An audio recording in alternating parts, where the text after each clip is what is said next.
lot of people had a really hard time taking this apart to wire in either a dash cam or a radar detector or both. I've already loosened one side and I thought I should make a video about this. The biggest thing that made a big difference for me was to reach in here, there's a slot, and start pulling, and then use this shape of tool. A lot of people try to use this shape or even this, and that was not working at all. Once I got this in there, which gave me lots of leverage and a good bite, it was easy.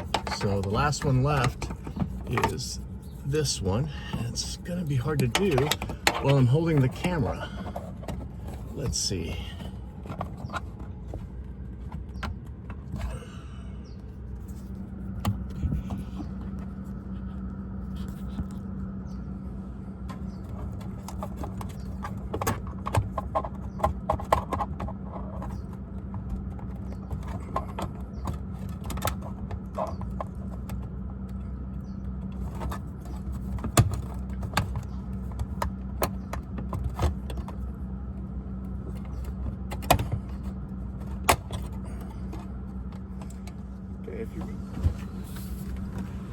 You can see I taped this because I'm a little paranoid about scratching. The windshield has a coating on it, and I'm going to be extra paranoid, use a scrap piece of paper to try and avoid any damage.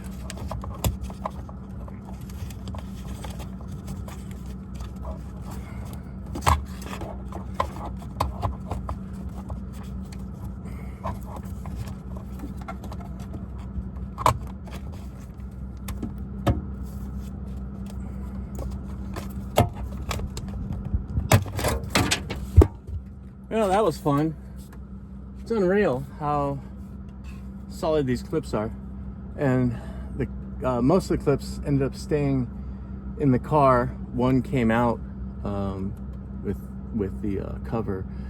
I have no idea which is better or worse. I'm pretty sure they're supposed to stay in the car, so I'll probably restart this video when it's time to put it back together.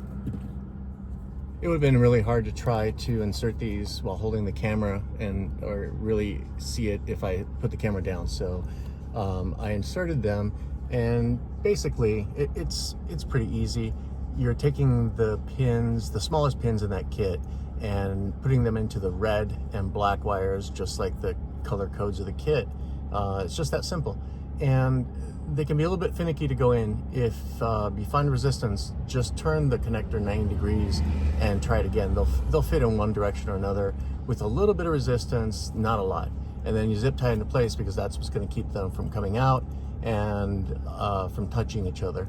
And in fact, because I'm a little bit paranoid, I'm thinking that I might put a little tape on those, or maybe bend them so that they absolutely cannot touch each other. They don't feel like they would, but again, I'm paranoid.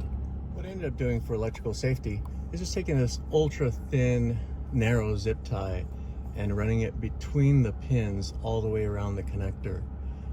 So now the pins absolutely cannot move together and touch each other. Got this neat little GoPro style mount for the radar detector. It has the typical radar detector slotted mount and a GoPro adapter. This part, the part that I'm actually going to attach to the mirror cover, is something I just picked up at random on Amazon. I'll link to both of these. I think this is probably one of the better ways to do it. I've got a few others, like this is one with a big flat base and a curve. So I'm not sure whether this one or the other one would be better. This doesn't really sit flat because there's a curve to this, but of course I could put a rubber piece underneath there.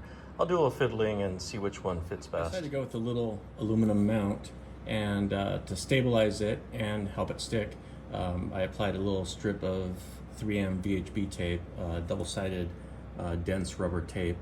That has been successful on so many things, but I'm also going to use the fastener. I'm going to put the screw through it to make sure it doesn't. This is the completed mounting solution. A 1/4-20, the shortest one that I had, and I stacked a couple of washers there, and the VHB tape. I think that's going to work great. And there's the finished product. I think it looks good. I think it's going to work great. Another side benefit that I enjoyed about the idea of the GoPro mount is that I'll be able to pull off the detector and stick a GoPro on there if I feel like it.